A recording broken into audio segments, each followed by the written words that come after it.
এক পর্যায়ে আমি গলার দড়ি দিয়ে দিলাম। আসলেই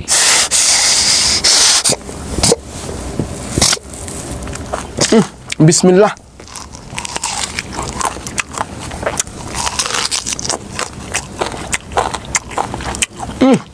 সেই স্বাদ, কি স্বাদ লাগতেছে আমার কাছে, এত স্বাদ লাগতেছে কে দাদা এই ফল।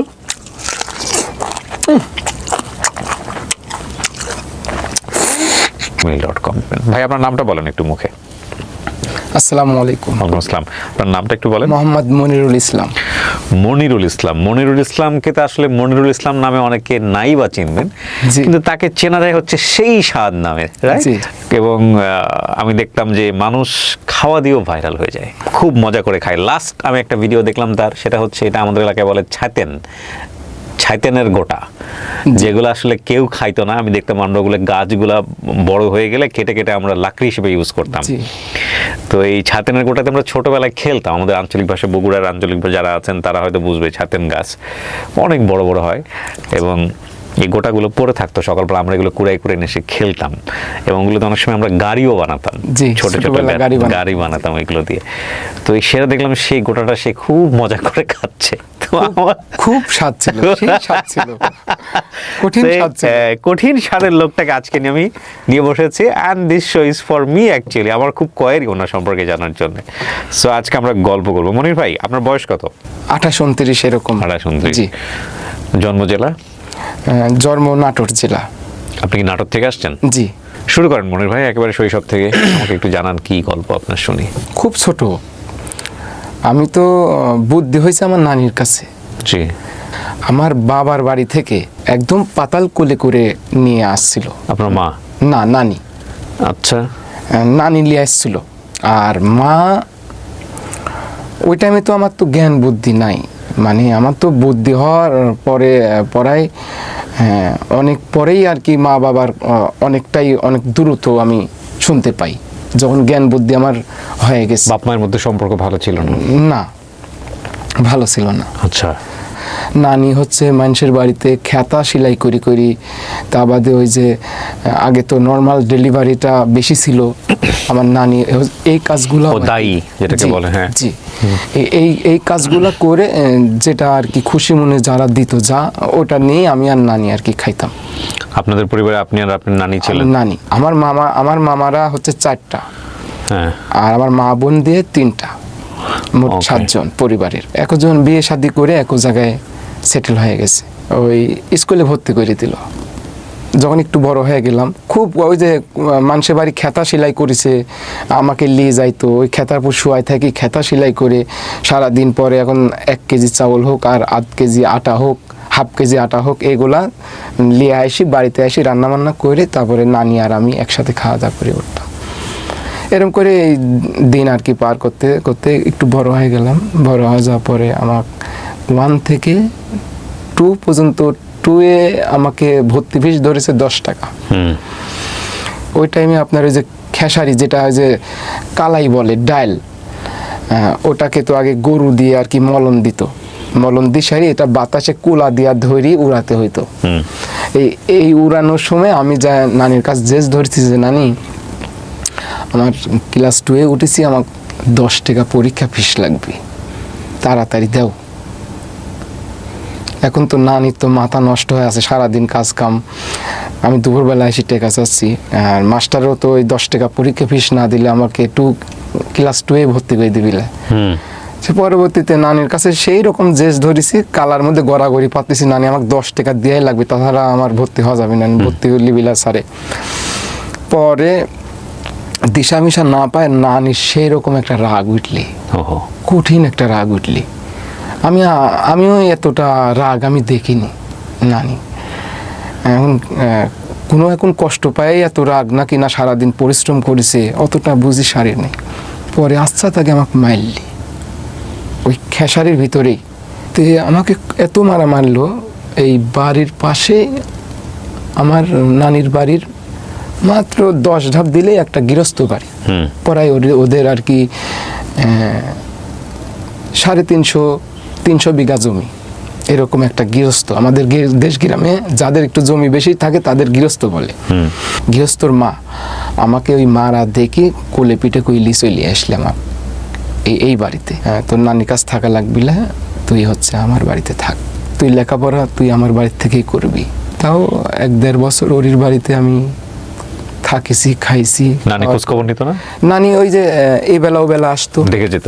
জি, যে কথা বলে আমাকে নানির কাছ থেকে নিয়ে আসলো, সেই কথার সাথে আর মিল পড়ল না। আমাকে লেখাপড়া শেখালো না, না শেখায়। আগে তো গৃহস্থ বাড়ি প্রায় 30টা 20টা 25টা করে গরু থাকতো। এই গরুগুলা আমার সম্পূর্ণ দায়িত্ব, খাওয়ানো দাওয়ানো, মাঠে নিয়ে যাওয়া। এই যে ইরি ধান কাটা পরে যে ইরি ধানের গাছ থেকে যাবার কুশি বাড়ায়, ওই কুশিগুলা গরু খাওয়ানোর জন্য আর কি মাঠে নিয়ে যেতে হইতো। আমাকে পরবর্তীতে নানি কাছে করলো যে বছরে মনির 2টা প্যান্ট পাবে, হাফ প্যান্ট, 2টা হাফ প্যান্ট পাবে, আর হচ্ছে একটা গামছা পাবে, আর 2টি গেঞ্জি পাবে, আর 1 জোড়া স্যান্ডেল পাবি। এই আমার বছরে। এখন এই মাথা তো দিতে পারে, ওই মাথা তো দিতে পারে 1 বছর পর পর। আর খাওয়া দাওয়া আর খাওয়া দাওয়া ফ্রি, কোনো টাকা পয়সা না। এখন নানিও ভাবি চিন্তে দেখলি যে আসলে তো আমার একটু জুলুমি হয়ে গেছে সাওয়ালিয়া। আর আমার মামারা তো সবাই আর কি, কেউ ভ্যান চলে, মানে যার যার সংসার তাই গোছাতেই মানে পেরাশনি, খুব হিমশিম খায় যায়। তার মানে ওই যে টাকা চাইছিলেন লেখাপড়ার জন্য, ওটা ওই সময় লেখাপড়া বন্ধ হয়ে গেছে। ওই সময় ক্লাস 2-এ ওঠার আগ দিয়েই আমার লাইফে আর লেখাপড়ার হলো না। আবার এই জায়গায় যে আমাকে লেখাপড়া করার যে একটা সুযোগ দিছিল, ওই জন্য আমিও একটু আইছিলাম যে আমাকে লেখাপড়ার পাশাপাশি আমাকে এই বাড়িতেই রাখবে। এই সুযোগে আসার পর যখন আমি একটু ভালো বুদ্ধি হয়ে গেল যে একটা গরু ছুটি যাচ্ছে, যে গরুটা আমার ধরে আনতে হবে, এটা গৃহস্থর বাড়ির গরু, তখন আমাকে কইলো যে লেখাপড়া আর হবে না, তুমি এগুলাই করো। একবার ওই বর্ষা মৌসুমে বছরে আমি একটা গামছা পাই। গামছাটা ওই ছোট মানুষ, সাঁতার তো জানি না, তো ওই গরুর ন্যাজ, মানে সবগুলা গরুকে আমি আগে পাঠাইতাম, আর একটা গরুকে আমি আটকায় রাখতাম। আপনি পার হইতেন। ওই যে গরুটা সভ্য, সেই গরুটার ন্যাজ ধরে রাখতাম সুন্দরভাবে। 1/2 কিলোমিটার পানি পার হয়ে যেতে হবে, একটা বিল পার হতে হবে। এই 1/2 ঘন্টায় ন্যাজ ধরে থাকতাম, কল কল কল কল করে চলে যাইতাম গরুর ন্যাজ ধরি। তো একবার গরুর ন্যাজ ধরি যাচ্ছি, পরে গামছাটা আমার গিটটা থেকে হারাই গেছে পানির ভিতরে, আর খুঁজে পাইলাম না। পরে ওই 1 বছর আমি আর গামছা পাইলাম না। আচ্ছা, যাই হোক, ওখানে বড় করে পরবর্তীতে আমাকে আর বেতন দিবেই না, প্রায় 5-6 বছর রানিং চলে, খালি পেট ভাতা খায় দেয়। আর ওই যে গরুর সাথে গরু হ্যাঁ, যখন যে সিজনের যে আবারটা, সেই আবারটা গরুর গাড়ি করে নিয়ে আসতে হইতো, আমার গরুর গাড়ি চালাইতে হইতো। 3 মাস, বছরে 3 মাসের থেকে 4 মাস গরু চড়ানি পরে, ওই সকালবেলা ফজরের নামাজের পর আমাকে গরুগুলা সব খুলে দেয়। আর ওই গামছার মাথাতে 2টা আম বান্ধি, আর সাথে এত করা মুড়ি, যেন এটা আমি খায় থাকতে পারি। আর বিল পার হয়ে গেলে তো ওই সারাদিন পর ছাড়া হয় না আসা, ওই মাগরিবের আজান কখনো 7টা-8টা বাজে যায়, এইভাবে আর কি আমি সারাদিন গরুর সাথে সকালবেলা ভোরে পান্তা ভাত খায়া, ওই 4 দুপুরকার জন্য 4 মুড়ি আর একটা আম হোক আর 2টা কাঁচা মরিচ হোক, এগুলো আমাকে বানিয়ে দিত, আমি যাই খাইতাম। আর পানি যখন খাওয়া লাগতো, ওই যে কাঁকড়ার গাড়ির ভিতরে শোলা দিয়ে চুষক দিলেই পানি উঠে আসতো, 1 হাত নিচে জ্বলে থাকে, ওই শোলা দিয়ে সারি চুষক দিলে পানি উঠে চলে আসে। খুব সুবিধা ছিল, মানে পানির কোনো টেনশন নাই মাঠের ভিতরে। ইন্টারেস্টিং, খুব সুন্দর সিস্টেম ছিল। আবার ওই কাঁকড়ার গাড়ির ভিতর যদি আবার এই চারিদিকে দেখতাম যে আগে শামুক টামুক আছে নাকি, যদি না থাকতো এই যে এরম করলেই কাঁকড়ার গাড়ির থেকে পানি উঠি, আর একটা এই সাইডে একটা গর্ত করতাম, ওই গর্ত থেকে এই গর্ত যখন ওভারটেক করে আসার পর 1/2 ঘন্টা পর ওটা সুন্দর পরিষ্কার হয়ে যায়, তখন দেখা যায় যে উপরে গামছাটা ফেলাই দিয়ে তারপর চুষক ধরে ওই পানিটা খাইতাম। পানি নিয়ে যাওয়ার কোনো ব্যবস্থা ছিল না, কিভাবে নিবে? কারণ বিল পার হইতে হয়তো। গ্রামে যারা বড় হননি তারা বুঝবেন না বিষয়টা। এটা কি মানে চরের মধ্য থেকে পানিগুলা খাইতে হয়? এটা হচ্ছে ওই ইরি ধানের জমির ওই আইলের সাইড দিয়ে দেখা যাচ্ছে যে কাঁকড়া গর্ত করেছে, আবার নতুন পানি আসলে তো কাঁকড়ারও আনাগুনা বেড়ে যায়। কিভাবে একটু পানি বের করে খেতে হবে, এখান থেকে প্রায় 5 কিলোমিটার গেলে আমি একটা বাড়ি পাবো, এতখানি এই ধানের জমি পার হয়ে যাওয়া অনেক কষ্টকর। 5 দেখা যায় যে কিলোমিটার অনেক। ওই খালি পায়ে হাঁটতে হাঁটতে আপনার হচ্ছে ওই পায়ে ফোসা উঠি, চামড়া উঠে গেছে, শামুকে কখনো কাইটি ফাঁক হয়ে গেছে, ওখানে তেনারি বাঁধে রাখছি, কখনো রক্ত ঝরতেছে। এই অবস্থা নিয়ে তো ওই 5 কিলো যাওয়া সম্ভব না। তখন ওই বসে থেকে 3-4 জন বুদ্ধি করতাম কিভাবে খাওয়া যায় পানি। তখন কই যে কাঁকড়ার গাড়ি খোঁজ, কোনটা নতুন করছে, নতুন করলে তো মাটি নতুন তুলা দেখা যাবে, সেটাতে মাটিগুলা সম্পূর্ণ হেঁটাই দিয়ে এই যে বাকেটের মতন একটা সিস্টেম করতাম। তখন ওই কাঁকড়ার গাড়ি থেকে পানি উঠে আসতো। আবার দেখতাম যে কাঁকড়ার গাড়ির পানি কাছেই আছে কিন্তু পরিষ্কার আছে। তখন করতাম কি ওই শোলার মাথাতে আবার গামছা, মানে এটা সেক না, ফিল্টার বানায় চুষক দিয়ে, এখন মানে যতখানি তৃষ্ণা আছে সেই তৃষ্ণা অনুযায়ী আর কি খাইতাম। এবার বুঝতে পারছেন যে ওর জন্য গামছাটা কতটা গুরুত্বপূর্ণ। কিন্তু ভাই আপনার বাবা মা কোথায় এই বয়স পর্যন্ত? আচ্ছা, এটা বলতেছি আর একটু ওই লাইনটা। আমাকে পেন দিত, 2টা হাফ পেন। আমার আবার ছোটবেলা খুব শখের ওই যে পকেটের নিচ দিয়া যে 2-3টা ঝুলপি থাকে, এই ঝুলপিওয়ালা পেনের আমার খুব শখ ছিল। তো এই ঝুলপিওয়ালা পেন আমাকে দিত। বর্ষা মৌসুমে কিন্তু এই আপনার মাঠ পর্যায়ে জমি, ফসলি জমিতে ওই আপনার যদি এক জায়গায় ছোট করে পা দেন, পাটা অটোমেটিক এই পানির কারণে আর পিছিলির কারণে একটু পাটা বড় হয়ে যাবে। আর বড় যখন হয়ে যায় তখন আমার এই যে নিচের প্যান্টটা মানে ছিঁড়ে যায়। তখন আমি বাড়িতে যাই, বলি যে প্যান্ট আমার ছিঁড়ে গেছে। তোর দৈনিক প্যান্ট ছিঁড়ে, তাহলে না তোকে এখানে মানে প্যান্টের শাড়ি কাপড়ে এখানে দোকান দিয়ে দিতে হইতো। তোর সব সময় প্যান্ট ছিঁড়ে।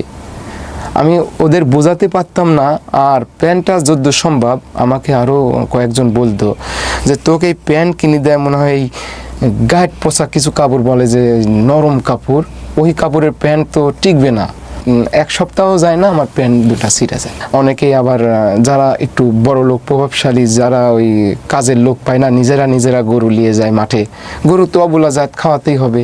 তাইলে ওই গেলে দেখা যায় যে কয় যে যা আমার সাওয়ালের 2টি প্যান্ট আছে, তোকে আমি দিব না।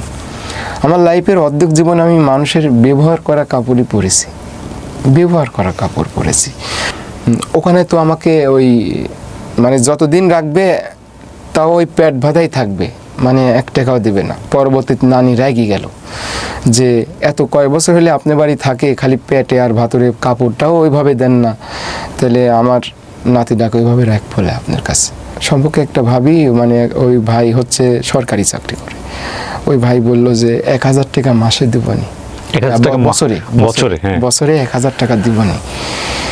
তে বললো বছরে 1 বছর পরে 1000 টাকা, তাই কি হয়? ওই ছেলেটার কি ভবিষ্যৎ নাই? ওই ছেলেটা কি করে খাবে ভবিষ্যতে? 1000 টাকা বছরে, এই 5-7 বছর তো আপনি এমনি রাখলেন, তাহলে আপনার কি কোনো লাভ হয় না এখানে? তখন কোসে এরই উপরে আমি পারবো না নি। ঠিক আছে, 1500 টাকা আর কি কমপ্লিট করা হলি বছরে 1500 টাকা। 1500 টাকা করে মনে হয় 2 বছর থাকা হয় আবার পৃষ্টি। তারপরে আর বেতন বাড়াবে না। আমাকে নানি সময় যখন ভালো লাগতো না তখন নানির কাছে আমি যাইতাম। পাশাপাশি তো 1 মিনিট লাগে নানির বাড়ি যেতে। নানির কাছে আমি জিজ্ঞাসা করতাম আমার মা বাবা কো। হ্যাঁ, ওই তার ছোটোবেলাও আমাকে যেভাবে বলেছে, এই রানিং অবস্থায় মরার আগ পর্যন্ত আমাকে বলেছে যে আমার মা নাকি আর কি চাকরি করতো, আব্বা কৃষিকাজ করতো। এক পর্যায়ে মা বাবার ভিতরে একটা ছেঁড়াছেড়ি হয়ে যায়। যাওয়ার পরে এখন চট্টগ্রাম বাদুরতলা না কি একটা জায়গা ছিল বলে নাকি, বলতে পারবো না, সেই জায়গাতে নাকি মা চাকরি করতে চলে যায়। তারপরে যাওয়ার পরে আর ওখান থেকে আর কি চিঠির আর উত্তর পায় না। তো সবাই আর কি আমার নানিরা, পাড়া প্রতিবেশী সবাই আর কি জানতো যে মারা গেছে, সবাই জানতো, আমিও জানতাম। আমিও ওই যে বিভিন্ন জায়গায় আমাকে যখন বলতো মা বাবা আছে নাকি, আমি বলতাম যে মারা গেছে। আমি যা শুনেছি তাই বলেছি। বেলকুচি একটা খালার বাড়ি, আসা যাওয়া করতাম, করতে ওই বাড়িতে আমি যে গৃহস্থ বাড়িতে থাকতাম, থাকা অবস্থায় নানিটা মারা যায়। নানিটা আমার কুল করে দিয়ে যেতে পারে নাই। আমি তো এখন ভাষ্যমান হয়ে গেলাম। বাপেরও খবর জানেন না? বাপের খবর ওইভাবে জানা নাই, আর বাপের বাড়ি তো আমার যাওয়া নাই। যেহেতু নানি আমাকে নিয়ে আসে, তারপরে বাপের বাড়ি আমার যাওয়া নাই। বাপের বাড়ি হচ্ছে আপনার আমার নানির বাড়ি থেকে 7 কিলোমিটার দূরত্ব। আমি এখন অথই সাগরে পড়ে গেলাম, আমি কি করব? আমি এখন খালি ভাবি যে আমার মাথা পর তো কিছু নাই। আমাকে বেলকুচের খালা নিয়ে আসে, আমাকে একটা চাকরি দিবে ঢাকা শহরে। তাহলে কি করতে হবে, ওরির বাড়ির যে টিলার আছে ওই টিলারটা আমার চলাতে হবে। তো ওই জায়গায় আমি 4 বছর থাকি। আজ চাকরি দিবে, কাল চাকরি দিবে, এই তো ভাই আসতেছে, আসলে আপনার সাথে কথা বলবে। তে 4 বছর পরে ওই যে আমাকে চাকরি দিচ্ছে তার খালাতো বোন জামাই এই ঢাকাতেই থাকে। ওই অ্যাপার্টমেন্ট যে পাইলিং থেকে শুরু করি যে একটা বিল্ডিং তৈরি হয়, সেই বিল্ডিংয়ের মানে ওই রড আসতেছে, সিমেন্ট আসতেছে, ওগুলা দেখাশোনা এবং খাতাতে একটু এন্টিমেন্টি এগুলা করা লাগে। আর আমাকে চাকরি দিচ্ছে কি, যে ওই যে অ্যাপার্টমেন্টটা যে হচ্ছে ওই অ্যাপার্টমেন্টের ওই কলমে বা ইট গাঁথনি হয়ে গেলে আমার ওই পানি দিতে হবে। তিন বেলা আমার ওই পানি দিতে হবে। তো এই চাকরিটা আর কি আমাকে ওই 4 বছর ওরি বাড়ি থাকলাম। ওরি বাড়িও একদম নীল, ওই যে কাজ করে দিতাম বাড়ির ছেলের লাগান, মানে আমার কোনো এখানে বছরে কোনো 1 টাকাও আমাকে দিত না। শুধু পেটে ভাতে, শুধু পেটে ভাতে, কাপড়টাও আমাকে দিত না। আমি কিন্তু পোশাক আশাকে অতটা আমি না, আমি খুবই মানে আমি পুরাতন কাপড় চোপড় বেশি পছন্দ করি। এখন আমি নতুন পোশাক করি না। আমি যে আমার এই যে বাড়িয়ালি হচ্ছে এই দুটা 3 বছর আগেই দেখি, 2 বছর আগেই দেখি দিছিল। তো আমি ওই ঈদ ছাড়া আমি আর পড়ি না। এটা ঈদের নামাজ পড়তে গেলে এটা পড়ে যায়, আর না হলে ধুয়ে ইস্তারি করে সুন্দর করে প্যাকেট করে ওই 1 বছর আর মনে থুই দিই। এখন যে আমাকে চাকরি দিল ওর যে খালাতো বোন জামাই যে এই চাকরির যে টাকা লাগবে এটা আমি আর জানি না। আমাকে সেই টাইমে 5,000 টাকা চাচ্ছে, যে এটা হচ্ছে বসদের আর কি, অ্যাপার্টমেন্টের যে ইঞ্জিনিয়ার আছে সেই বসগুলাকে আর কি চা পানি খাওয়াতে হবে, 5,000 টাকা লাগবে। তো এখন আমি তো সারা বছরই তো আমি এত বড় হইলাম, আমি 5,000 টাকা চোখেই দেখিনি, আমি কিভাবে দেব? পরবর্তীতে আমি ওই ভাই কইলাম যে ভাই আপনি আপাতত, তাহলে উনি বলবে না যে আমার ভাই 4-5টা বছর থাকিছে, কোনো ব্যাপার না, তাহলে আমি হচ্ছে আপনাকে দিবনি, আপনি চালাইলেন, সেটা না বলি। তাহলে বলতেছে যে মনির, তাহলে তুমি হচ্ছে আমি দিয়ে দিচ্ছি, তুমি বেতন পাইলে, আমার বেতনও হচ্ছে 5,000 টাকা, 4,500 টাকা, 500 টাকা আর কি ওর চা খাওয়ার জন্য এক্সট্রা করে দিতে হবে। আমাকে জেনুইন দিবে 4,500, আর 500 টাকা ওই মাসে মাসে ওরিকে দিতে হবে। 3 মাস কাজ করার পর ওটা করি সারি আমার টাইফয়েড জ্বর আসে। পরে আবার খালার বাড়ি চলে গেলাম। ওখানে প্রায় আমার 2-2.5 বছর ওখানে থাকা হয়। থাকি সারি ওখানে আমার ড্রাইভিংটা অটোমেটিক শেখা হয়। ড্রাইভিংও পারেন? ড্রাইভিং শেখা হয়ে যায়। আচ্ছা। যে আমাকে ড্রাইভিং শেখালো সেই মামাই আমাকে স্পোর্ট ইনফুটের গাড়ি, প্রায় 3 বছর পরে আমাকে গাড়ি দিল, স্পোর্ট ইনফুটের গার্মেন্টসের গাড়ি। আচ্ছা। হেল্পারবিহীন গাড়ি চালাচ্ছি। একটা বড় গাড়ি, হেল্পারবিহীন গাড়ি চালানো খুব রিস্ক। একটা চাকা যদি লিক হয়ে যায়, একটা চাকা যদি বাস্ট হয়ে যায়, দুজনের সহযোগিতা লাগে, সেখানে একলা হয় না। সেইভাবেই একটা আল্লাহর রহমতে নতুন একটা গাড়ি পেলাম। আমাকে আমার আত্মীয় স্বজন সবাই ভবিষ্যৎ দেখাচ্ছে, তোর প্রচুর পরিমাণে টাকা পয়সা কামাই করতে হবে, পরিশ্রম করতে হবে, তোর ঘর নাই বাড়ি নাই, আমরাই তোরে করে দিব। যখন টাকা দিই, যখন টাকা না দিই তখন কোনো খোঁজ খবর থাকে না। যখন টাকা দিচ্ছি তখন সুন্দরভাবে খাওয়া দাওয়া হয়েছে নাকি। আমি যে এই যে 7-8টা বছর আমি এই যে গাড়ির লাইনে ছিলাম, আমি এই গাড়িতেই করেছি, বাড়িতে যাইনি বা ঘর বাড়ি নাই। এখন ঈদের ভিতরে কার বাড়িতে যাব, কার ছেলে মেলে আসলো, তার ঈদগুলা হয়তো বা নষ্ট হবে। এক পর্যায়ে মা বের হইল গুলশন সাইদনগর এলাকা থেকে হঠাৎ করে। আসলে আমি জন্মের পরে আমি মায়ের দেখি নাই, চেহারাও মনে নাই। মানে মাও আমাকে ওইভাবে মানে একটা আছে না যে আপন করি হাসি হুসরি লিয়া, বা আমি একটু মা বলে একটু কাছে তার ভিড়বো বা জড়া, ওই জিনিসগুলো আসতেছে না, ওই জিনিসটা আমার আসতেছে না। আমি এক নজর ভাবে আমি তাকায় আছি, যা আমি ভিতর থেকে ভাবতেছি এটা কি আমার মা। আমি এক নজরে একভাবে আমি তাকাই থাকতেছি সেইভাবে, যে এটা আমার মা। মামাদের আমি জিজ্ঞাসা করছি, এটা কি মা, তোর কি মনে হয়? আমি তো জীবনে দেখি নাই, আমার জন্মের পরে এই ফার্স্ট আমি মাইক দেখতেছি। তে বলছে যে হ্যাঁ এটা তোর মা। তে মার বিয়ে হয়েছিল, একটা বিয়ে হয় ওইদিকে, এখন ছেলে একটা আছে, সেই ছেলে এখন ওই ছেলের বাপ এখন কি করে অত দূর আমি যাই নাই, আর অত দূর আমি শুনতেও যাই নাই। তবে মা যাই আছে ভালো আছে, মানে ওই ফ্যামিলিতে হয়তো বা যায়। আর আমি যখন মায়ের সাথে দেখা গেল, আমি তখন বাপের কাছেও আমি চলে যাই। ওই বাবারও আর একটা ফ্যামিলি হয়ে গেছে। বাবারও যে আমি যাওয়ার পরে যে একটা সন্তান হিসাবে বয়, বা আমি তো বাড়ি ঘর করে দিব, বা তুই এখানে স্নেহ করা, একটু আদর করা, এই জিনিসটা আমি পাই নাই। মানে জাস্ট আর কি আমি একবার সবার থেকে একটা বঞ্চিত একটা ছেলে।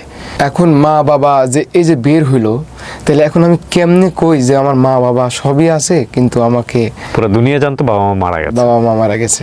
করোনার ভিতরে গাড়ি চালানোর চাকরিটা আমার চলে গেল। চলে যাওয়ার পরে আমি বাড়িতে চলে গেলাম, খালার বাড়িতে কৃষিকাজ আবার পুনরায় শুরু করে দিলাম। তে আমার ওই ছোটোবেলা খুবই দুঃখ কষ্ট নিয়ে মানুষ হয়েছি। ওই যে নানি আমাকে এটা ওটা আইনি খাওয়াইতো, ওই টাইমেই আমার ওই কাঁচা তরকারি আমি খাইতাম। কি বলেন? সেই রকমভাবে খাইতাম পেটের ক্ষুধায়, মানে জড়ো সড়ো, মানে আমার পারতেছি না যে আমি মরি যাই, অস্থিরতা বাদ করতো। তখন কি করতাম, ওই নানি এই বাড়ি থেকে সিম, ও বাড়ি থেকে আনাজ, ও বাড়ি থেকে ধুমা, ও বাড়ি থেকে করলা আনি বাড়িতে রাখতো। রান্নার সময় দিতাম না, আমি লিয়া খাইতাম। তে এই তিতো যদিও লাগতো, যখন পেটটা ভরে যাইতো তখন অনুভূতি করতাম যে আমার এটা করলি খেলাম, তিতো লাগিছে। তার আগে আমার কাছে আর ভিতরে আমার কিছুই লাগে নাই। আপনি কি কথাটা বুঝতে পারছেন? ক্ষুধা কত মারাত্মক হতে পারে। আমার এই নানি যখন এই আনতে পারতো না, তখন আমি এই গাছের ফল, মানে যেটা আসলে খাওয়ার উপযুক্ত না কিন্তু ফল ধরে আছে, সেটাই আমি খাচ্ছি। আমি খাই, আমার আগে মেন কথা হচ্ছে আমার পেটের ক্ষুধা আগে মিটাতে, এটাই হচ্ছে কথা। আমার এই যে কাঁচা, এই যে যেটা কোটা বললেন না, বাটুল, আমাদের গ্রামে আর কি বাটুল বলে, এই বাটুলটা আসলে খুব সুস্বাদু। আমাকে যদি এখন দেয়া যায় 1 কেজি মতো, আমি এখন ওই গাছের কথা এখন মনে পড়তেছে। রোজা ছিলাম সারা, কেউ তো খায় না এগুলা। না, কেউ খায় না। গরু ছাগলে খায় এগুলা, গরু ছাগলও খায় না। গরু ছাগল না, গরু ছাগল খাইতেন এগুলো ছোটবেলায়? আমি ছোটবেলা সেইভাবে, এটা অনেকেই জানতো না, আমি এটা সেইভাবে খাইতাম। খায়া আমি একদম একবারে সর্দি হয়ে গেলাম। সর্দি বলতে যে আমার কাছে একদম ইজি হয়ে গেল। মানে ধুমা কন, কৈল্লি কন, কচু কন, এমনকি কচুও খাইছি আমি। ওই যে যেটা বড় ফ্যান কচু বলে অনেকে, আমাদের ওইদিকে মান কচু বলে।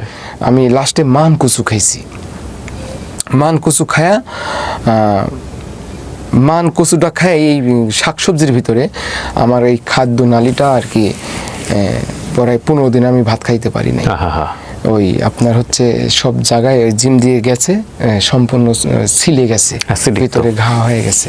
ভিতরে ঘা হয়ে যাওয়ার পরে আমি খাইতে পারিনি। পরবর্তীতে আমাকে ওই ডাক্তারে বললো যে তোমার হচ্ছে নরম চাও, একবারে পানি ফ্যান, সোজা কথা চামচ দিলে যেন গলা দিয়ে কোনো রকম চানটা যেন একটু বাঁচে, এরকম করে তোমার 15 দিন চলতে হবে। তখন আমি আর কি ওই কচুটাতেই আমার একটু এফেক্ট করছিল। তাহার যত আমি কাঁচা তরকারি খাইছি, আমার কোনোটাতেই আমার মুখের স্বাদ কাড়ি নিতে পারে নাই। সবগুলা খাবারই সেই স্বাদ লাগেছে, এক কথায় প্রচুর পরিমাণে স্বাদ। আমি যখন চাকরি ছেড়ে বাড়িতে চলে গেলাম, তো বাড়িতে চলে যাওয়ার পরে তো আমার একটা কাজ করতো যে আমি, সবাই নাচ করে, গান করে, বিভিন্ন মডেলিং করে, তো আমার তো সব থাকলে আসলে আমি যে ফ্যামিলির একটা ছেলে, আমাকে ওসবই মানাবে না। তো আমি কি করব, আমি কাজের পাশাপাশি আমি যে কাঁচা যে খাবারগুলো খাইতে পারি, এগুলো আমি খাবো, আর আমি বলবো সেই স্বাদ, এত স্বাদ কি জন্যে আমার ভিতর থেকে এটা। তো আসলে কি এটা রান্না করার পর স্বাদ লাগবে, যেটা তিতো জিনিস সেটা তিতো ফ্লেভারে স্বাদ লাগবে, কিন্তু আমার কাছে A to Z সব স্বাদ লাগে। এইরকম একটা প্লেন আমার ভিতরে আসলো। তো এটা টিকটকে করতাম। তো টিকটক করতে লাগি আমার ওই খালার বাড়িতে একটা স্টুডিও, অনেক স্টুডিও নামে একটা দাদা, সেই দাদা আমাকে বলে যে আচ্ছা মনির, তুমি তো এগুলা সবই তুমি খাইতে পারো, বা টিকটক যেহেতু করতেছো এগুলাই তুমি হচ্ছে একটা পেজ করো, একটা ইউটিউব করো, ইউটিউব পেজে ইউটিউবে এগুলা ছাড়ো, তাহলে তোমার একটা এটার থেকে নাকি টাকা পয়সা ইনকাম করা যায়। যা খাই তাই আমার ওই মানে ভাইরাল হয়ে গেল। আমি ভাইরালও বুঝি না যে ভাইরাল হয়ে যাওয়া মানে কি, মানে বেশি মানুষ চিনে না কি, মানে কি, মানে এক কথা আমার এখন আমার ভয়েস দিয়ে সবাই কপি করা শুরু করে দিল। তখন আমি ইউটিউব পেজে আপলোডও আমাকে শিখাই দিল। আমি তো লেখাপড়া তো আমি জানি না, তাহলে আমার এগুলা শিখাই দিলে আমি আবার ঠিক আছি। তো এইভাবে করতে করতে এই তোরে খালারা আমার মেয়ে দেখতেছে, ছেলের বয়স হয়ে যাচ্ছে, একটা বিয়ে শাদী দিতে হবে। তো পরবর্তীতে খালার বাড়ির পাশেই আর কি আমাকে একটা বিয়ের একটা পরামর্শ তাদের ভিতরে চলে। 1 মাস পরে আমার আইডিটা হ্যাক হয়ে যায়, ফেসবুক পেজ 3.5 লাখ ফলোয়ার হয়েছিল। সে আমাকে বলছিল টিন সার্টিফিকেট তৈরি করতে 2000 টাকা লাগবে। আমি 2000 টাকা পাঠাইছিলাম। পাঠানোর পরে সে টিন সার্টিফিকেট করেছে ঠিকই তার নামে করি, এ টু জেড সব কিছু, তার মনিটাইজেশন যে পেজটা আইছে সম্পূর্ণ তার নামে করে সে পেজটা নিয়ে নিছে। 1 মাস পরে পেজটা আর অলরেডি আর নাই, সেও খুঁজে পাচ্ছে না। তো এখন পেজটা এখন সেও বলতেছে হ্যাক হয়ে গেছে এরকম। তখন আমি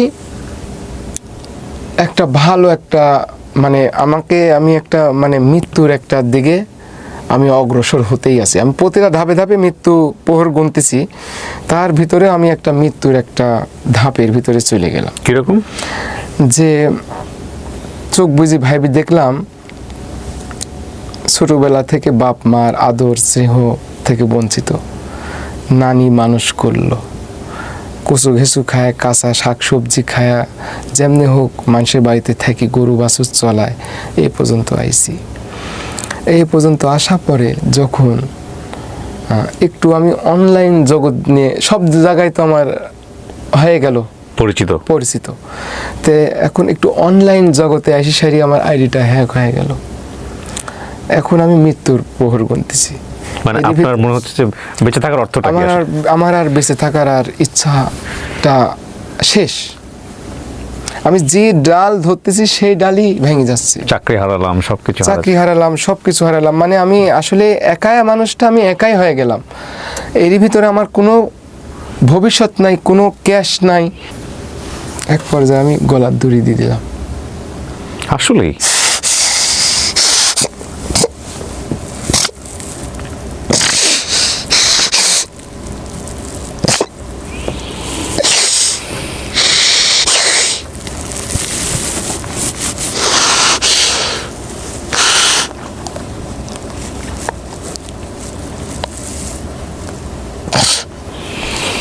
আমরা শুধু মানুষদের অল্প কিছু জানি, ভেতরের গল্পটা কি জানি।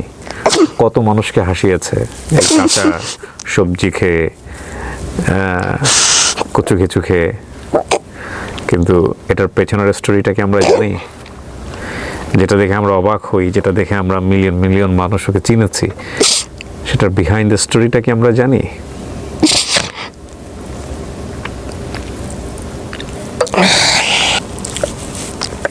গলায় দড়ি দেওয়ার পরে পানি সবাই টের পেয়ে গেছিল, আমি গলা মানে দড়িটা ছিঁড়ে গেছিল। ছিঁড়ে যায় সবাই আর কি পানি চুনি দিয়া, পরবর্তীতে স্যালাইন মিলাইন করি আমি আর কি সুস্থ হওয়ার পরে খালারা বলতে লাগলি যে এরিক বিয়ে শাদি দিয়ে আমার বাড়িতে রেখে দিই। তো এরই মধ্যে আমার আইডিটা চলে গেল। এরই মধ্যে ইউটিউবটা ফাইন আগাতে লাগছিল। তো আমি তো 4-5 মাস হলে আর ভিডিও আপলোড করি না, ইউটিউবটা ড্যামেজ হয়ে যায়। একবারে ড্যামেজ হওয়ার পরে এর ভিতরে আমাকে ইউটিউব থেকে একটা প্লে বাটন আমার চাচুর মাধ্যম দিয়ে আমাকে নিয়ে আসি দিচ্ছে, আমার মোবাইল নাম্বার দিয়ে। পরবর্তীতে আমাকে আর কি খালা বাড়ির পাশে বিয়ে করা দেয়। বিয়ে করার পরে একটা পুরুষ মানুষের আর একটা লাইফ চলে গেল। অবিবাহিতদের বোঝানো যাবে না। মায়ের বোন খালা আসলে মায়ের মতন হয় না, যদিও মায়ের আদর চেয়েও পাই নাই। অনেকেরই মা বাবা যখন ছেলে সন্তানের আদর করে, আমি তো দেখি সেই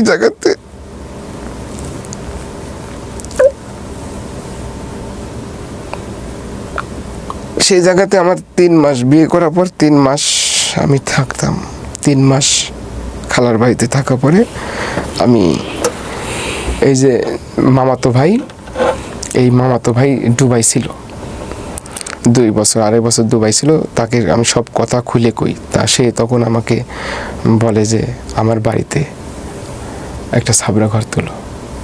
তখন তার বাড়িতে একটা সাবলা ঘর তুলে বৌলি আমি সেখানে চলে যাই। এই ছাপড়া ঘরের ভিডিও আপনি কিছুদিন আগে দিয়েছেন, এটাই সেই ছাপড়া ঘর? জি, চারপাশে জঙ্গল হয়ে আছে, মাঝখানে জি। ওই সাবরা ঘরেই থাকি। আল্লাহ আমাকে একটা কন্যা সন্তান দিছে। শ্বশুর শাশুড়ি আমাকে যথেষ্ট পরিমাণে ভালোবাসা দেয়, আমাকে বলে টেনশন করেন না, আল্লাহ ভরসা একদিন হবে, আজ নাই কি হয়েছে, একদিন হবে।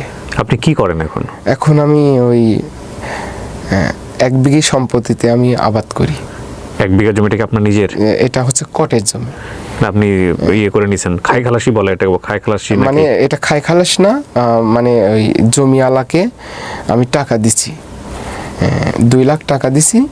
আপনি জমি দিন রিটার্ন দিবেন, টাকা রিটার্ন দিয়ে দিবেন? যেদিন জমি না, উনি আর যখন মানে 1 বছরের আগে তো দিতে পারবেই না, 2, 4, 5 বছর যখন উনার হাতে অবস্থা বুঝে যখন টাকা হবে আমাকে ওই টাকাটা দিয়ে দিবে, তখন জমিটা দিয়ে দিবে, তার জমিটা হয়ে যাবে। এই আপনার সম্বল, এই একটা সম্পদ। আর হচ্ছে এই যখন নিজের কাজ না থাকে আমি মানুষের গৃহস্থ বাড়িতে কাজ করি। মানে এখনো আপনার সেই, এটাকে আমরা বলি কামলা খাটা, জি, কাজ করে এইভাবে চলি। সারা দিন শেষে মেয়েটাকে একটু যতখানি কোলে পিঠে রাখা যায় সেটা করি। সব মিলেই মানুষের বাড়ি এখন ওই যে এখান থেকে যেই মনে করেন যে কালকে পাট তোলা কাজ করব, পাট কাটা, এখন দেশ গ্রামে প্রচুর কাজ লেগে গেছে। আপনার ফেসবুকের কি অবস্থা? কি নাম আছে আপনার আইডিটা? আমার আইডিটা এমডি মনিরুল ইসলাম, সেই ব্যাকেটে সেই সাত ব্লগ পেজ, না পেজ, আচ্ছা, সেই সাত ব্লগ। এরই ভিতরে মানে অনেক আমার মুখটা তো চেনা হয়ে গেছে, আমি তো মানে সবার কাছে একটা পরিচিত। তো সেই জায়গায় থেকে আমি আবার নতুন করে যখন শুরু করলাম, যারা পুনরায় যে পুরাতন যে ফ্যাক পেজগুলা ছিল, এই ফ্যাক পেজগুলাতে পুরাতন ভিডিও ছিল এবং আমি নতুন আপডেট যে দিচ্ছি এগুলাও পাচ্ছে, এগুলা ডাউনলোড করে করে ফ্যাক পেজগুলাও মনে করেন যে অনেক বড় বড় আইডি হয়ে গেছে অনেকেরই। তার মানে হ্যাঁ, আমরা এখন ওর যে কন্টেন্টগুলো দেখি সেগুলো কিন্তু পুরনো কন্টেন্ট, নতুন খুব একটা দেখা যায় না। হ্যাঁ, আপনি ভিডিও দেন নিয়মিত? ভিডিও ওইভাবে নিয়মিত দিচ্ছি না। ভেরিফাইড করছেন? জি, ভেরিফাইড করে ফেলছেন? জি। এখন এটা কার তত্ত্বাবধানে আছে? এখন সম্পূর্ণই আমার তত্ত্বাবধানে। Very good, very good. আর ইউটিউবটা এই যে 5-6 মাস যে আমি ভিডিও ছাড়ি নাই, আল্লাহর রহমতে অটোমেটিক 7 লাখ পার হয়ে গেছে সাবস্ক্রাইবার। জি, মাশাআল্লাহ। 7 লাখ এমডি মনিরুল ইসলাম, 7 লাখ সাবস্ক্রাইবার ইউটিউবে অনেক। ওটা 7 লাখ পার হয়ে গেছে। তো আপনি কত টাকা পয়সা ইনকাম করতে পারছেন? ইনকাম করতে পারি নাই, ওই যে আমার মাইনাসের জায়গায় থেকে মাইনাস হয়ে থাকার পরে আমি ওই জাস্ট ইউটিউবেই 40,000-45,000 টাকা পাইছিলাম। এই তো, এটা না অনেক সাবস্ক্রাইবার, তো ভেরিফাইড হয়নি কেন এখনো? এটা ভেরিফাই হয়ে গেছে না? জি, এখন ওই আমার একটু ওই আইডিটা একটু ফিউজ হয়ে, আর ওই যে আমার, জি স্যার, জি, এমডি মনিরুল ইসলাম। হ্যাঁ জি স্যার। আপনি ওই যে যেটা করলে আপনারা খুঁজে পাবেন @, আমি দিয়ে দিব, এটা আমি স্ক্রিনে দিয়ে দিব, আপনারা দেখবেন, সাবস্ক্রাইব করেন।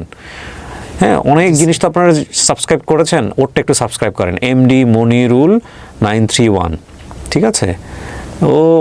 ওখানেই দেখেন স্যার, আমার ইউটিউবে 5 দিন আগে দিয়েছে একটা ভিডিও, 10 দিন আগে। হ্যাঁ, ইউটিউবে একটা লিংক দেওয়া আছে, দেখেন ইউটিউবে আইডির ভিতরেই দেখেন ফেসবুকের লিংক আছে স্যার। আচ্ছা, ফেসবুকেও লিংক ওখানে পাওয়া যাবে না? জি। তো মনির ভাই, বয়স তো খুব বেশি না, জি স্যার। জীবনটা এভাবে চলে গেল না, এই জীবনের দিকে যখন তাকান পেছন ফিরে তখন খারাপই লাগবে, এটাই স্বাভাবিক। কিন্তু আপনার তখন একটা মেয়ে হয়েছে, হ্যাঁ, মেয়েটার বয়স কত? 5.5 মাস। আপনার ভিটামাটি বলতে গেলে ওই ছাপড়া ঘর? ভিটামাটি নাই, এখন মামার বাড়িতে আশ্রয় নিয়ে আর কি। ওই ছাপড়া ঘরটাও মামার জায়গা? জি, ওইটা মামার জায়গা। এখন আমার জায়গা বলতে একবারই ভাষ্যমানে আছি। আচ্ছা, ভাষ্যমানে আছি, এইগুলা করি। আত্মীয় মানে পাড়া প্রতিবেশীও একটু মানে একটু বাজারঘাটেও আমি বেড়াতে পারি না, সবাই চিনে। মানে চিনে বলতে তা বাদে আমাকে একটু দেয় বেশি এমনি। হ্যাঁ, আমার গ্রাম ছাড়া যদি আমি একটু ফাঁকি বের হই, অনেক ভাইজানেরাই অনেকভাবে সম্মান দেয়, কাছে ডেকে নেয়। কিন্তু আমার মহল্লা টুক্কার ভিতরে মানে আমাকে ওই যে কাঁচা তরকারি খাই জন্য খুব একটা ওইভাবে পাত্তা দেয় না বা দেখতে পারে না।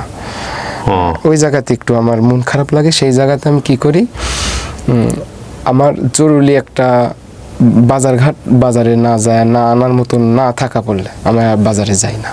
আমি হাসি মুখ এটাই দেখাতে চাই এগুলা খায়া, যে আমি পুরাতন চিঠিটাকে আমি ধরে রাখতে চাই, যেটা খেয়ে আমি বেঁচে আছি। এমনও দিন গেছে, আমি বৃষ্টি হচ্ছে ঝিমঝিম করে, খেরের পালার তলে, পোয়াল পালার তলে আমি ঢুকে আমি রাত পার করেছি। এমনও দিন গেছে, নানি আমাকে একটা বাটি ধরায় রাখিছে, টিনের ছাবড়া দিয়ে পানি পড়তেছে, আমি বাটিটা ধরে রাখিছি, পানি পড়তে পড়তে পড়তে পড়তে পড়তে ওইভাবেই ঘুম পাচ্তেছি, ওইভাবে ঝিমতেছি। এরকম দিনগুলো অ্যাভেলেবল গেছে। প্রচুর কষ্ট করি এই পর্যন্ত যাইছি।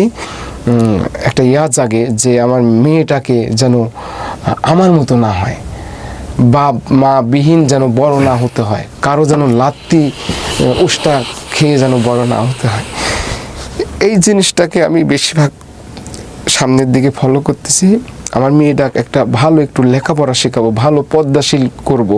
অনেক দোয়া, আল্লাহ আপনার ইচ্ছা কবুল করুক। আমাকে জাস্ট একটু বলেন তো, আপনি ভিডিওটা কি দিয়ে করেন? আমি ভিডিও ফোন দিয়ে করি স্যার। কি ফোন আপনার? Realme Z10 U2। ও, খালি জাস্ট আমি কই যে আমি খালি আমার ফেসটাকে খালি ধরবা, আমি বুঝাই দিই সারি, সে ধরে। ধরার পর 1 মিনিট বা 1.5 মিনিট ভিডিওটা করলাম, খাইলাম, পেটটাও ভরলো।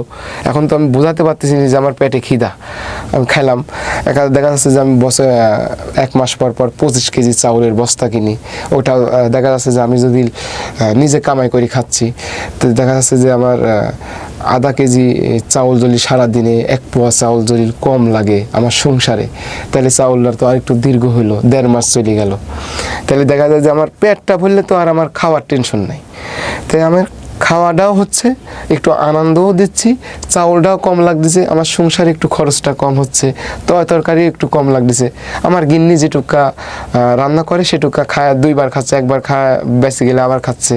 দেখা যায় যে এইভাবে আমি ফাইনভাবে একটা সংসার আমার চলে যাচ্ছে। কিন্তু আপনারা ভিডিওতে কি দেখেন? আপনারা ভিডিওতে দেখেন কেউ যে আসলে কাঁচা তরকারি খেয়ে ফাজলামো করতেছে। হ্যাঁ, জীবনকে জানার জন্য একটা মানুষের খুব কাছাকাছি যাওয়া দরকার। আমি হচ্ছে আপনি যদি লেবু খান, টক, আমার কাছে স্যার মানে মেন কথা স্যার, সব কিছু অভ্যাসে মনে হয়, আসলে আমি বোঝাতে পারবো না স্যার। আমার কাছে এত স্বাদ লাগে স্যার, লেবু কন, তেঁতুল কন, কল্লি কন, ধুমি কন, শসা কন, মানে কাঁচা যে তরকারিগুলো রান্না করে খাওয়া যায় সেই তরকারি আমার রান্না করা লাগেই না। কিছু কিছু সময় দেখা যাচ্ছে যে আমি যে কৃষিকাজ করতেছি সেই ফলটা আমি করি নাই, আর এক কৃষক করেছে, সে আমাকে ডাক দেয় যে মনির, আমাকে প্রায় 20 জন ডাকি রাখছে। কেউ বলছে যে আমি সৌদি আরব থেকে খেজুর গাছ আনিছি, খেজুর ধরেছে, পাইকলেই ডাক দেব। কেউ বলছে যে শাকরোল, কাঁঠালের মতো ছোট ছোট ওই ফলটা রান্না করে খাওয়া যায়, এটার জন্য আমাকে গেল হাটে ডাক দিছে যে আমার জমিতে আসো। অনেকেই তো আমার এখানে একটাই থাকে, আমি তো বলতে পারি না যে আমি পেটের খিদেটা এখনও নিবারণ করি বা আমার বাড়িতে চাউলটা কম লাগে, এটা তো আমি ওপেন করতে পারি না। দেখা যায় যে এটা তো আমার খাওয়া কমপ্লিট হয়ে গেছে, আমি খাইতে পারি, আমার পেটটাও ভরে গেল, বাড়িতে চাউলের অংশটা কম লাগলো, আমি 25 কেজি বস্তার চাউল কিনি। দেখা যাচ্ছে 2 মাস পরে আমার 1 বস্তা 25 কেজি চাউলের বস্তা একটা কিনলেই আমার আর 2 মাস কোনো টেনশন নাই। আমি হাবিজাবি খায় আমার পেটটা ভরে গেলে আমার শান্তি, ঠান্ডা। মনির ভাই, আমার আজকে আপনি এখানে আসবেন সেজন্যে আমি অফিসের একজন কলিগকে দিয়ে এইগুলো আপনার সাথে কথাও বলেছে, বাজার করে নিয়ে এসে রাখছিলাম যে কাঁচা জিনিসগুলো আমি আপনাকে দিয়ে টেস্ট করাবো। কিন্তু আজকের অনুষ্ঠানে আপনি আমাকে এমন একটা মুডে নিয়ে গেছেন, আমার না আসলে আর এটার ইচ্ছা নাই। না স্যার, ব্যাপার না, আপনি দেন, আমি খেয়ে দেবো। আমার কাছে ইচ্ছা নাই, আমি আপনাকে বলি, সেটা হচ্ছে এই আমি যদি এটা এমন হতো, এই গল্পটা আমাকে যদি এরকম ফিল দিত যে এটা একটা আনন্দ জায়গা থেকে হয়েছে, আপনি আসলে পারেন, এই টেস্ট থেকে হয়েছে এবং সেই আনন্দের জায়গাটা আমরাও আনন্দ নিচ্ছি, সেটা নিয়ে আমার কোনো সমস্যা ছিল না। কিন্তু আপনার এই কাঁচা সবজি খাওয়ার গল্প, যে হৃদয় বিদারক গল্প, যে জীবনে একদিন পেটের ক্ষুধায় পেটের ব্যথা অনুভব করেছে, সে হয়তো কিছুটা বুঝতে পারবে, আদারওয়াইজ আজকের এই গল্পটা বোঝা সম্ভব না। ওর মতো কন্টেন্ট ক্রিয়েটর যারা, ওর মতো মানুষ যারা এই ভিডিওগুলো থেকে নিজেদের ভাগ্য পরিবর্তন করার চেষ্টা করেন, যেসব চোর বাটপার এদের কন্টেন্ট চুরি করেন, এদেরকে নিয়ে আমার কোনো বক্তব্য নাই। এই যদি একটু লেখাপড়া জানতো তাহলে হয়তো ওর জীবনটা ওই যে প্রথম যে একটা খেয়ে সেই স্বাদ বলেছিল, ওই একটা ভিডিওতেই চেঞ্জ হয়ে যেত। একটা ভিডিওতে, আমি বলছি আপনাদেরকে, হয়তো আল্লাহ চেঞ্জ করে দিত। কারণ ওর লেখাপড়াটা জানা ছিল না, যে কারণেই ও আগাতে পারে নাই। ও বারবার ধরা খেয়েছে, ওর পেজটা চুরি হয়ে গেছে, ওর ইউটিউবে সমস্যা হয়েছে, এবং এই সুযোগটা নিয়েছেন কিছু চোর বাটপার বদমাইশ, যারা অনলাইনে বিভিন্ন মানুষজনের কন্টেন্ট চুরি করেন, চুরি করে $200-500 কামান। পৃথিবীতে বেঁচে থাকাটাই একটা সম্ভাবনা, বুঝতে পেরেছেন? আপনি সুস্থ আছেন, আল্লাহ আপনাকে এখনো সুস্থ রেখেছে, দুটো হাত দিয়েছে, দুটো পা দিয়েছে, আপনি এখনো পরিশ্রম করার সামর্থ্য পান। জি স্যার। কুরবানির ভিতরে আমাকে অনেক জায়গা থেকেই গোস্ত দিছিল, ওগুলো আমি খাই নাই। এটা কাঁচা মাংস খাওয়ার জন্য না, তাহলে এটা রান্না করে আমাকে দিচ্ছিল, হ্যাঁ, মানে রান্না করে খাওয়ার জন্য, হ্যাঁ। মানে ওইভাবে দিছে যে হ্যাঁ। এলাকার পাড়া প্রতিবেশী হ্যাঁ। কুরবানি দিতে পারি নাই, বা মামার বাড়িতে। খান নাই কেন? খাবেন তো না, অবশ্যই। এটা আমি আবার বুদ্ধি করে, আমি তো পরিশ্রম করতে পারি, সো আপনি এগুলো মানুষকে দিয়ে দিয়েছেন। এগুলো আবার যেগুলা বাড়ি পুরাইছি, যারা বৃদ্ধ, ও, অচল, হুম। এগুলো আমি আবার দিয়ে দিছি। দেখেন, আমি একটা জিনিস বুঝি, মানুষের বেঁচে থাকতে না অনেক কিছুর প্রয়োজন হয় না। জি স্যার। আপনি ধরেন আজকে অঢেল সম্পত্তির মালিক হলেন, কিন্তু আল্লাহ আপনাকে এমন একটা অসুখ দিয়ে দিল, জি স্যার। তাই না? এটাও তো একটা কথা। জি স্যার। আপনার ঘরে বাচ্চা আছে এবং আপনার জীবনে আল্লাহ বেঁচে থাকার জন্য উপযুক্ত সময়ে কিন্তু একটা সিদ্ধান্ত দিয়ে দিয়েছে আপনাকে বেঁচে থাকতে হবে, এবং শত কষ্টের মাঝে হয়তো একটা সম্ভাবনা সামনে নিশ্চয়ই আল্লাহ তার করাই দিবে। জি স্যার। ঠিক আছে, এই হচ্ছে বিষয়, এবং কখনোই হতাশ হওয়া যাবে না। তো প্রিয় দর্শক এবং শ্রোতা, আজকে মনির ভাইয়ের গল্প আমাদেরকে শুধু একটা জিনিসই শেখালো, সেটা হলো ওই যে একটা গুরুজনের একটা কথা বলে না, যে মুদ্রার এ পিঠ এবং ও পিঠ। যারা ওর এই করলা খাওয়া, লেবু খাওয়া বা অন্যান্য যে বিষয়গুলো আছে, এগুলো চাবানো দেখে আপনাদের মনে হতো যে ও আসলে ফান করতেছে, ডেফিনেটলি এটা একটা বিশেষ কোয়ালিটি, কিন্তু এই কোয়ালিটির জন্মটা কিভাবে হয়েছে সেটা যদি আজকের এই অনুষ্ঠান অনুভব করে থাকেন, তাহলে আমরা বুঝবো যে না, আমরা আসলে যা পোট্রে করতে চেয়েছি তা আমরা পোট্রে করতে পেরেছি। মনির ভাই, অনেক ভালো থাকেন। আপনি তো নাটোরে ফিরে যাবেন, কালকে আবার সেই মাঠে গিয়ে কাজ করতে স্যার, হবে। ওই যে আপনি কি আনছেন একটু খাই আপনি।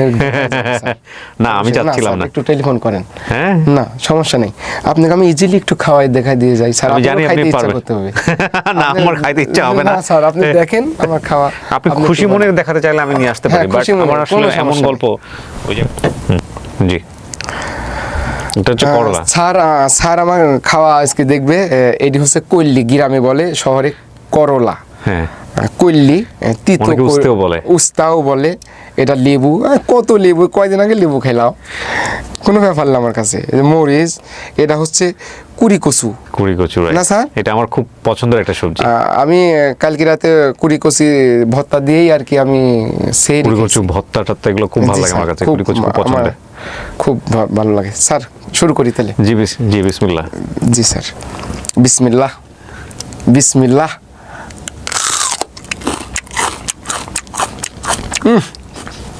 সেই স্বাদ।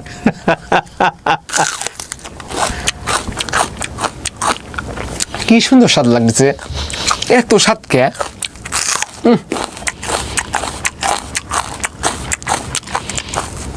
সেই স্বাদ লাগতেছে আমার কাছে।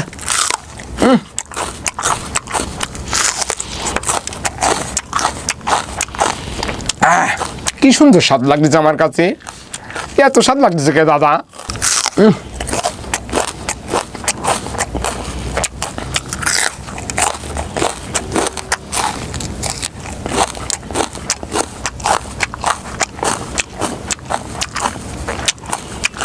দাদা, এটি কি ফল দাদা, এত বড়?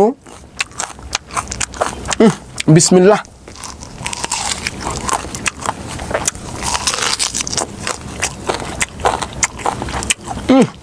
সেই স্বাদ, কি স্বাদ লাগতেছে আমার কাছে, এত স্বাদ লাগতেছে কে দাদা এই ফল।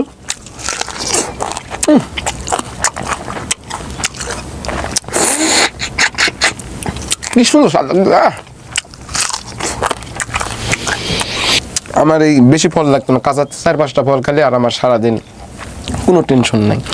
কেউ আমাকে বলে নাই, হ্যাঁ আমার আত্মীয় স্বজন যাই আছে কখনো বলে নাই যা এক গাল আমার বাড়িতে ভাত খায় যা। এখন পেটের ক্ষুধায় আমি কি করব, স্যার? ওই টাইমে আমি এগুলা বেছে নিয়েছিলাম।